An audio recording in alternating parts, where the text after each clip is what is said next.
All right, hello everyone, and welcome back to Star Wars Mark of Balance. My name is Mark, and today I want to do a bit of a different type of episode for you guys. The Emmy Awards are this Sunday, and Andor Season 2 is up for a bunch of the major categories. So today I wanted to just run through those categories and give you my predictions on which ones I think it could actually win. Now, notably, Andor Season 2 didn't get any acting nominations outside of Forrest Whitaker for Saw Gerrera and Alan Tudyk for his voiceover performance for K2SO. Both absolutely deserving. Forrest Whitaker stole the show, has one of my favorite scenes in the entire show when he's huffing the Rhino and hyping up Wilmon. That was amazing. You're here! You're not with Luthen, you're here! You're right here, and you're ready to fight! He unfortunately didn't win Best Guest Actor. Bryan Cranston won for The Studio, but it doesn't soften the blow. It's really a shame that Diego Luna, Genevieve O'Reilly, Stellan Skarsgård, Denise Goh, Kyle Soller, no one in the main cast got a nomination. I hope at the Screen Actors Guild Awards they get a nomination for Best Ensemble, and maybe they win. And still, I think the Emmys over-nominated some shows like The White Lotus in the acting categories and definitely could have made room for some of these great performances. Now, Season 1 of Andor did get a bunch of nominations in the major categories a couple years ago, but it had some really stiff competition. It was up against the final seasons of Better Call Saul and Succession, two shows that I think would make a lot of people's top 10 list on best TV shows ever made. So that was just really tough timing for Andor, but I personally think it still had a shot in some categories at the last Emmys, especially score. It didn't win score for Nicholas Britell. Somehow, I think White Lotus won, which is just a tragedy. The first season of Andor, the score is just fantastic. And a lot of those themes and character motifs carried over to this season. Again, it was nominated for this season, but Brandon Roberts did not win for Best Original Score for Season 2, which sucks as well. But that's enough of an intro. Let's dive into the categories, and I'll give you my predictions. All right, let's start with the biggest award of the night, Outstanding Drama Series. To be honest, I'm way behind on TV right now, and I haven't seen a lot of these shows. I'm ashamed of myself. I like to keep up with all the best movies and TV, but recently I just haven't been doing a good job of that. I hear great things about the Pitt and Severance. I want to watch them. I will watch them eventually. I just haven't yet. The Last of Us Season 2 was personally, for me, really weak. I thought it was much weaker than Season 1. I thought it was a pretty poor adaptation of the game. I thought the pacing was way too quick, and I don't have high hopes for Season 3. So I don't think Last of Us is really in competition here, but the Emmys do love HBO. They really love HBO. I think the last season of Game of Thrones won Best Drama Series, which is crazy, but I really think it's between The Pitt, Severance, and Andor. I think Andor should win, personally. I really do. I think it's extremely ambitious for a TV show over 12 episodes. I think it's a legacy brand like Star Wars that sometimes these big award shows like to award when it's really, really good. Unfortunately, I think Severance is going to win this. It got the most nominations this year. It's really the most talked about TV show, and I've only heard amazing things. So I think Severance will win this, but I think Andor should win this. Side note, I have beef with The White Lotus because it took up so many acting slots in the acting categories that I think rightfully should have been for the cast of Andor. Even if you swap out a couple, I just don't like when these awards, especially the Emmys, just nominate an entire cast and fill up whole categories with just two shows. I think that's just a really bad practice. I think the Emmys could really benefit from having an ensemble category, but right now they just do it this way.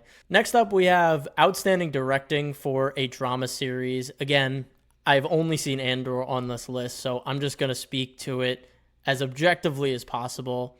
This is for the Gorman Massacre episode, which, again, without seeing everything else, is a feat of television. It is a massive massacre. It is huge in scale, but there's also a lot of great intimate character moments sprinkled throughout, and I think the direction here is amazing. The use of slow-mo, the use of different angles of the camera, It's also very action-packed, and there's a lot going on, but you never feel disoriented. I think this episode just packs a huge punch, and I think if Andor was to win for something in the technical field, like directing, like I feel like this would be the episode to do it. But Severance, I know, has a lot of really interestingly shot episodes. That's kind of what the show is known for. So I it's nominated for 2 here, so I think it could win something. And The Pitt is a hospital drama, so it's very hectic. There's a lot going on. I'm gonna sound like a broken record, but I think a lot of these major categories are between Andor, The Pitt, and Severance. I think Andor does have a shot here, but it's hard to say without seeing them all, so I know I'm not the best source here. All right, up next we have Outstanding Writing for a Drama Series. The episode they nominated Andor for was Welcome to the Rebellion. This is the episode where Mon Mothma gives her speech in front of the entire Senate, calling out Emperor Palpatine and the fascist empire for what they are. I think that because of our current political landscape, this might be Andor's best chance to win, because that speech very much speaks to our current climate, and I think the Emmy voters will very much lean into that and say that this speech is representative of the TV shows this year, or the best of the TV shows this year, and because of everything that's going on, they might award Dan Gilroy here for a really just fantastic episode that reaches the heights that you wanted it to. You knew Mon Mothma was going to have this moment where she finally calls out the Empire from within, and I think they did a great job of finally pulling that off. The Pitt, Severance are here again. Slow Horses, I know Gary Oldman is in that show, and they love Gary Oldman. I don't even know what it's about, to be completely honest, and I think a lot of people said that White Lotus this season was the weakest season, so again, I think it's between Andor, The Pitt, Severance. The Pitt got 2 nominations, which might be a bit of a nod to who might win. But I think from the political angle here, Andor might have a really good shot to win this one. Now, I want to talk about Outstanding Lead Actor in a Drama Series. I know Andor has no nominations here, but that's the point. That's why I want to talk about it. So Adam Scott and Noah Weil in Severance and The Pitt, absolutely, totally deserving. They should be here. Pedro Pascal, while he is the best part of The Last of Us Season 2, he is in the minimum required amount of episodes to get nominated here. And it feels like they gamed the system to get him into the lead actor in a drama series, because realistically, this whole season is Bella Ramsey. It's really Ellie's character. And it's not really Pedro Pascal being the lead actor. I know he's the hot actor right now. I know they really pushed for him to be eligible for this category, but I think it's a real shame that a performance like Diego Luna is getting snubbed when the whole show really rides on him as the central figure, and he brings so much nuance to the character. It's unfortunate to see him passed up for Pedro Pascal, and it was a weak season of Last of Us. Don't forget that. Gary Oldman, award shows love him. Not surprised he's here. Do I think he should be here over Diego? No. And Sterling K. Brown is great, and I heard that Paradise is an awesome show. So I think some of these are well-deserved. I think other ones, I think Diego definitely should have been here. Now, Outstanding Lead Actress, I think this one's a bit tougher because the main female leads in Andor, I don't know if they qualify for the lead actress category with the amount of screen time they get. I think Genevieve O'Reilly and maybe Denise Go could be in this category, but I honestly think they're more in a supporting role. So let's see the supporting role for actresses. And I think the story here is the White Lotus story that I mentioned in the beginning. We have 4 actresses nominated for White Lotus in a season that most people were saying was a weaker season. So I think this is just way over nominated.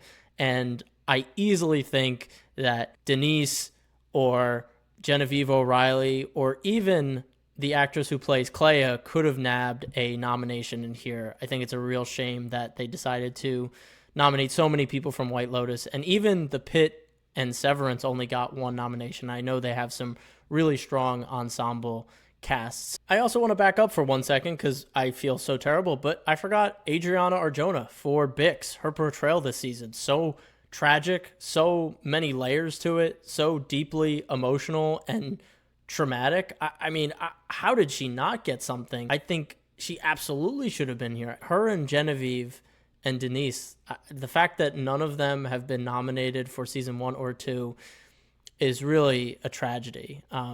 I'm not going to watch The White Lotus, but it's always been on my list of shows I don't want to watch, and this just left a worse taste in my mouth. Now I'm never going to watch it. I might watch it, but I'm mad about it.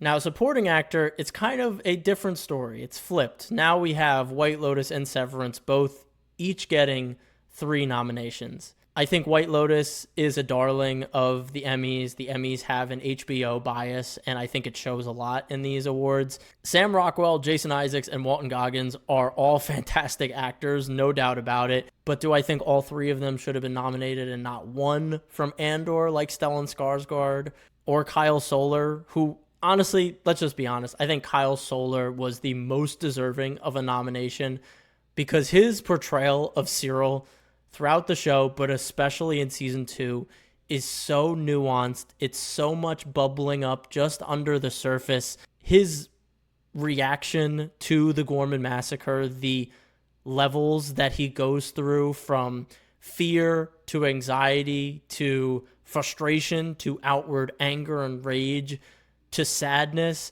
His whole world collapses around him, and he doesn't give these big monologues. He has the fight with Denise, but when he's out in the crowd seeing this terrible event happen, so much is portrayed through his eyes, and it's just such a shame that the Emmy committee didn't at least nominate him. Stellan Skarsgård, I personally think his season 1 performance was more deserving because he really was a bigger part of season 1. It would have been nice to see him just get a nomination for his role as Stellan Skarsgård at any point throughout his run on Andor. Unfortunately, it's the Severance and the White Lotus show here, which sucks. Now, I already discussed a couple awards that had already been given out at the Creative Emmys. The original score, Andor did not win. And I wanted to just highlight Outstanding Original Music and Lyrics because I thought that We Are the Gore, the song that the Gormans sing before they are massacred, was so beautiful. It was an amazing anthem. Tony Gilroy wrote the lyrics, which is amazing. And Nicholas Britell returned. He was the composer of the first season of Andor. He returned to score this, and you could tell with the amount of emotions he evokes with this piece. And I haven't seen The Boys. Again, I sound awful, but I haven't seen The Boys, so this might have been an amazing song. But I think the emotion and the amount of weight that this song had in Andor, it would have been nice to see this get a win. Cinematography, Severance already won at the Creative Emmys. As I mentioned earlier, Severance kind of hangs its hat on having these really cool, interesting sequences and camera work, so I'm not shocked that Severance won this. I do want to shout out some wins for Andor. We have Outstanding Fantasy Sci-Fi Costumes. Andor won. Michael Wilkinson absolutely deserved this. The breadth and depth of the different outfits and costumes throughout this season is kind of mind-boggling to think about. And finally, of course, Outstanding Production Design, Andor, the Gorman Massacre episode. This was like a shoo-in because the set that they built for that square and all of this chaos and death to happen inside was amazing. And you also have the indoor aspect of that. You have the little clothing shop to the right side that Andor first goes into, or you have Deidre's office overlooking the square, the staircase that is filled with the stormtroopers as they close in the entire crowd. Just all of these little touch points that you specifically remember. Even the bar that Cyril and Andor get into a fight in, like, that is just so well built out and decorated. This, I think, everyone watching Andor on the committee had to have just been like, this is the winner. Like, we don't even need to nominate anyone else. It was always going to be Andor for production design. All right, so there you have it. Those are all my predictions and all of my gripes with the nominations this year. I really think if Andor is going to win one thing, I think writing is its best chance because of that Mon Mothma speech and the current political climate we're in. I think the Emmy voters will really be all over that. So I think there's a big chance there. Directing is going to be tough. I think while the Gorman Massacre episode is fantastic and really is a feat of direction for a hour-long TV show, I do think Severance will probably take it there. An outstanding drama series, Andor, if it doesn't win anything else, maybe they'll give it to that. I think it should win. I think it's the most ambitious of all the TV shows from a scale and storytelling perspective. You don't get many shows about the rising of fascism and the small group of different individuals across an entire galaxy rising up at the same time to oppose that fascism. It's really just an amazing study of how fascism takes root and operates and succeeds, unfortunately. I have a very good feeling that Severance is going to win Best Drama Series because it's the most nominated. I think Outstanding Drama Series, Severance. I think Directing, probably Severance or The Pitt.